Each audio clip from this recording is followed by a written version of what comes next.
ururka al-shabaab ayaa burburiyay ceelal biyood baraago iyo shirkada isgaarsiin ee ku yaalay deegaanka Caliweed oo degmada Baxda uga beegan dhanka koonfureed qiyaasna uu jira 20 kiiloomitir. al-shabaab ayaa saakay 3 deegaan oo ka tirsan gobolka Galgaduud waxa ay ka fuliyeen qarxyo ay ku burburiyeen matooro ceelal biyoodyo iyo sidoo kale shirkada isgaarsiin oo ay lahaayeen deegaanadaasi.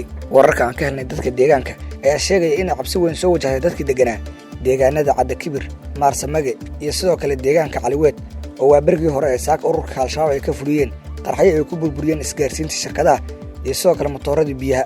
weeraradan ay al-shabaab saaka ku beegsadeen deegaanada ka tirsan gobolka Galgaduud ayaa ku soo aaday xilli xalay ciidanka dawladda ay weerar ku qaadeen deegaanka Jaw oo maalmihii dambe fariisan u ahaa ururka al-shabaab. Jaw oo dhanka koonfureed uga beegan degmada Gurceel ee gobolka Galgaduud ayay ciidanka dawladda xalay waxa ay ku qaadeen weerar ay ku beegsadeen kooxda al-shabaab.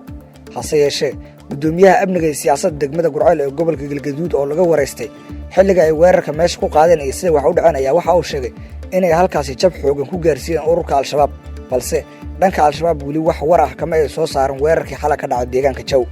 Axmed Faarax Maxamed, SMS TV, Usmareeb.